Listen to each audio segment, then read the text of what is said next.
Welcome back to the deep dive. Today we're taking a trip to the water's edge. Before you grab your towel and sunscreen. Right. We are not talking about a beachfront vacation. We're talking about something much drier, much more complicated, and, well, somehow infinitely more expensive. That's right. We are diving into the center of a 40-year political war in California. It involves global oil giants, funding for homelessness, constitutional law. And a budget deficit that is just spiraling into the tens of billions. It really is. It sounds like a legal thriller, doesn't it?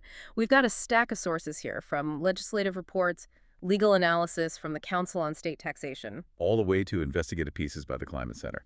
And the central character in this whole story is a tax provision called the Water's Edge election. Sounds so harmless. It sounds innocuous, but this single provision is arguably the battleground for the future of corporate taxation in California. So let's unpack this. The state is facing a massive budget deficit. I mean, projections are hitting around $30 billion. Lawmakers are desperate for cash. Desperate. And they have their eyes on this water's edge rule. One side calls it a king-size loophole that drains billions from the state. And the other side warns that changing it is an unconstitutional nightmare that will drag the state into court for decades. So to understand why this is such a powder keg, we have to go back to the basics. How does California actually tax a multinational corporation? Right, because it's not as simple as, looking at a W-2. Not at all. Exactly. So historically, California used a method called unitary taxation. You might also hear it called worldwide combined reporting. Okay. Imagine a giant pie.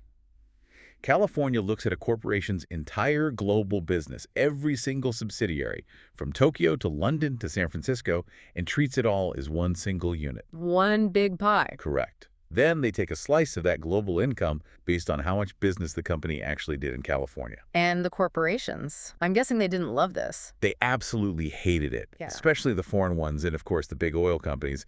They argued it led to double taxation and was just a compliance nightmare. So in 1986, after years of fighting, the state offered a compromise, the water's edge. Yes.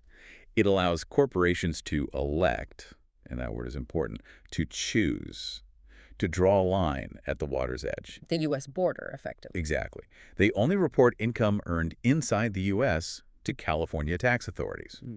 The foreign profits stay off the books, at least for state tax purposes. But there's a catch, right? It's not just a box you check every year. No, it's a contract. It's a binding contract with the state, originally for an 84-month period. 7 years. 7 years. Okay, so that's the mechanism.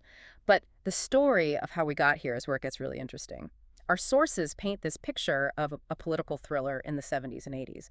You've got Jerry Brown, you've got Ronald Reagan, and you've got big oil. It really was a perfect storm. Yeah. So in the late 70s, Jerry Brown, during his first time as governor, was actually a supporter of the tough unitary tax. But then he takes a trip to Japan. He gets an earful from Japanese tech companies who hated the tax. And according to the reports we've seen, he does a complete 180-degree pirouette. He comes back and starts pushing to change the system, but he runs into a brick wall. He runs into Martin Huff. Martin Huff. Now, there's a name you don't hear often, but he's crucial to this story. Absolutely. He was the head of the Franchise Tax Board at the time. He was a watchdog. Yeah. And he refused to back down. He called the Water's Edge proposal an outrageous swindle on every California taxpayer. An outrageous swindle. He did not mince words. He didn't, and he paid the price for it. The sources suggest he was essentially forced out of his job for his opposition. Wow. But he left a warning. He and others predicted that if you let companies hide their foreign profits, the state would lose massive amounts of revenue. And was he right? Well, the numbers suggest he was. In 1986, analysts thought the state would lose maybe $640 million. Which is still a lot of money. A lot of money. But today, the estimates for the annual revenue loss are between $3 billion and $4.3 billion. Every year. That is a staggering amount of money, especially when you look at the current deficit. Right. So fast forward to today. We have a bill called AB 71, the California Corporate Reform and Homelessness Funding Act. The goal is pretty clear from the title. Yeah, fix the tax code, fund homelessness solutions. This is the loophole argument in action. It is. Advocates, like the Climate Center, argue that corporations are paying a much smaller share of state taxes today than they did in the 80s, even though their profits have surged. And they say Water's Edge allows companies to use something called transfer pricing. Transfer pricing. Can you break that down? It's an accounting maneuver. Let's say you're a California company. You might sell your intellectual property or your products to a subsidiary that you own in a low-tax country, a tax haven, at a really, really low price. Okay. So on paper, your California branch makes almost no profit, but your subsidiary in, say, the Cayman Islands makes a fortune. So the profit exists, it's just migrated. Exactly. Advocates call this displaced domestic income. They say it's money that should have been taxed in California but was shifted offshore. And the environmental groups point their finger directly at the fossil fuel companies, Chevron, ExxonMobil. Well, they were instrumental in writing the Water's Edge Law in the first place. Mm-hmm. These groups estimate that eliminating this election just for oil companies could bring in up to $146 million a year. So AB 71 proposes to recapture this money, and specifically it wants to tax something called GILTI. Yes, GILTI, Global Intangible Low-Taxed Income. It's a category the federal government created back in 2017 to target money parked in these low-tax countries. AB 71 wants California to take a cut of that, specifically taxing 50% of that GILTI income. Okay, so the argument for reform seems pretty simple. You're hiding profits offshore. We need money for homelessness. Pay your fair share. Simple on the surface. But this is where we have to look at the other side of the coin. Because business groups, like the Council on State Taxation, say this is not a common sense fix. They call it a constitutional train wreck. A train wreck? That's strong language. It is, but they have some very specific legal arguments. The first is what they call the fake conformity problem. Fake conformity. Right. Supporters of the bill say, hey, we're just doing what the federal government did in 2017. But critics point out a huge difference. When the feds broadened the tax base to include foreign income, they also slashed the corporate tax rate from 35% down to 21%. Ah, so the feds gave a carrot with the stick. Exactly. California wants to use the stick, broadening the base, but keep its rate exactly where it is, which, by the way, is already one of the highest corporate tax rates in the country at 8.84%. So it's not really conformity, it's just a massive tax hike. That's the argument, yes. But the part that really jumped out at me in the notes was this retroactivity bomb. Can you explain that? Because it sounds explosive. It is. This is the part that keeps corporate tax attorneys up at night. AB 71 doesn't just want to change the rules going forward. Okay. It proposes a retroactive tax on deemed repatriated income going all the way back to 1986. Wait, 1986? That's nearly 40 years ago. Can they even do that? That is the multi-billion-dollar question. Hmm. For decades, the deal with the Water's Edge contract was, you pay taxes on foreign dividends only when you actually bring the money back to the U.S.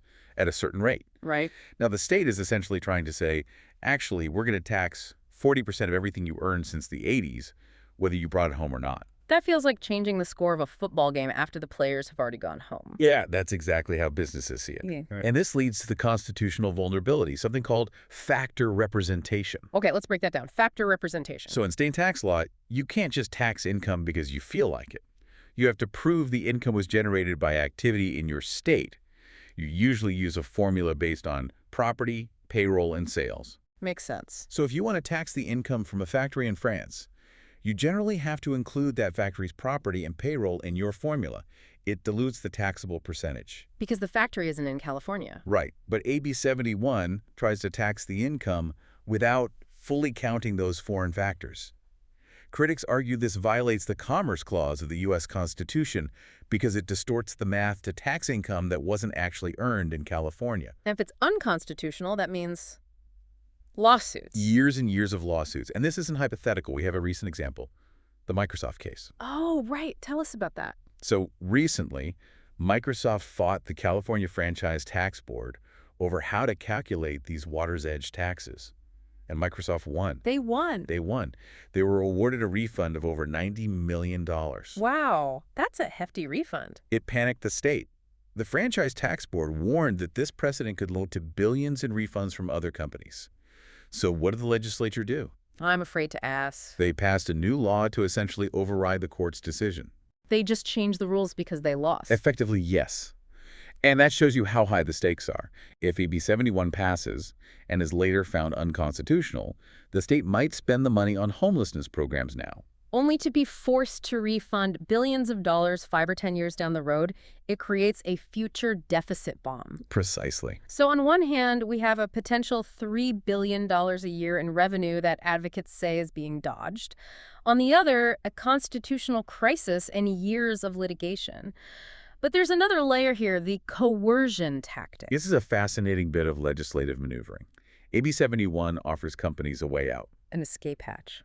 Sort of. It says, if you don't want to pay these nasty retroactive taxes, you can just switch back to worldwide combined reporting. The old 1970s method, the one everyone hated. The very same. Creeps call this coercion. They argue the state is making the water's edge option so punitive that companies are forced into a filing method that almost every other developed nation abandoned decades ago. It really feels like we're caught in a time loop. We're refighting the battles of the 1970s. But what does this mean for the listener? I mean, why should someone who isn't a corporate tax attorney care about factor representation? It matters because of the sheer scale of the money. If you care about public services, schools, climate change, getting people off the streets, that $3 to $4 billion a year is massive. That's real impact. But if you care about the economy, there is a risk. Critics point out that these taxes mainly hit U.S.-based multinationals. A German or Japanese company operating in California wouldn't face the same retroactive hit on their global income. So you risk putting California-headquartered companies at a competitive disadvantage. And potentially driving them out of state. That is the perennial fear. California already has high taxes. If you push the combined tax rate on capital gains to over 57%, which some estimates say this would do, companies might just leave. And then you get 0% of their revenue. Exactly. There's also a timing issue with the federal government, right? Yes. The Biden administration has been looking at increasing federal taxes on foreign earnings. If the feds act, California's attempt to capture this displaced income might become obsolete or, even worse, result in a punitively high cumulative tax rate that makes doing business here impossible. So where does this all leave us? We have a tax system designed in the 80s under pressure from oil giants that is now costing the state billions. And we have a proposed fix that advocates say is just fair share, but legal experts say is a constitutional train wreck. It's a classic dilemma of short-term gain versus long-term stability. The state needs money now. But tax laws, they rely on predictability. It brings up a provocative thought to leave you with. California often prides itself on being a leader in climate and social policy. But in this case, by trying to reach across the ocean to tax foreign profits without following the standard constitutional norms, is the state trying to fix a loophole? Or is it simply breaking the water's edge agreement it signed 40 years ago? And if a state breaks a 40-year-old agreement retroactively, can a business ever truly trust that state's tax code again? Something to mull over. That's it for this deep dive into the murky waters of California tax law. Thanks for listening, and we'll see you next time.